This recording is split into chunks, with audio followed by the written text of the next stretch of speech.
I have a seminar that I've done in the past called How to Create the Look of Custom Lighting on a Limited Budget. And I love that topic because lighting can make such a dramatic difference without necessarily spending a lot of money. I mean, obviously, it's wonderful to have a large chandelier, in your foyer, or have a beautiful chandelier in your dining room, but people forget subtleties, the small things that lighting can sometimes bring to a space. One of the first places that I find a person needs to think about is dimming. Now, historically, we've thought about dimming in the dining room. Almost everybody usually has a dimmer on their dining room chandelier, and that's obviously because that's a place where you might have occasionally an opportunity to have a dinner party and you want the light to be soft and subtle.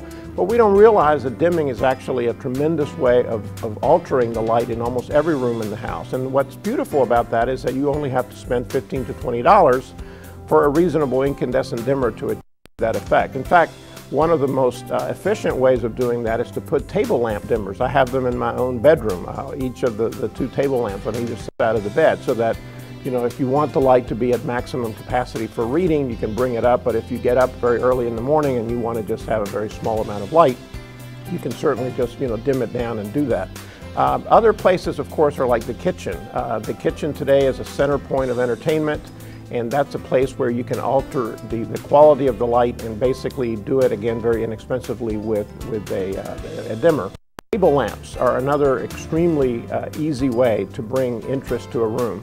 I usually suggest, especially in places where you have a lot of activity, say a family room or even a bedroom, that there be at least 3 table lamps. And that's not a firm formula, but it's one that I have recommended to people and it seems to work, and that is, think about unusual places to put a table lamp.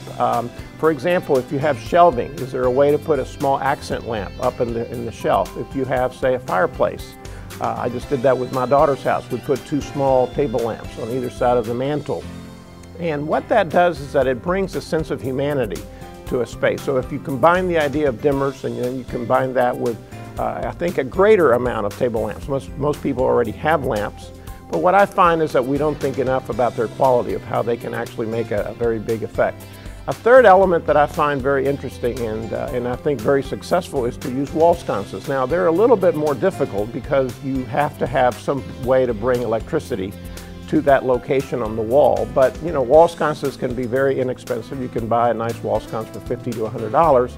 And again, wall sconces are in a way like table lamps. It's kind of like putting a table lamp on your wall. It's a way of bringing light to eye level. It's a way of bringing light to a space that's much more comfortable and much more subtle.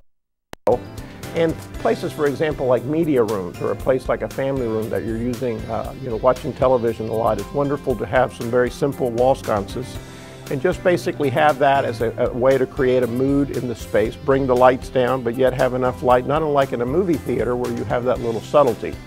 In the end, to get these little specific suggestions, I always recommend go to American Lighting Association showroom. They're experts at this. They can give you ideas, you can brainstorm, and in the end, they're going to also have the products that you will need to make that happen.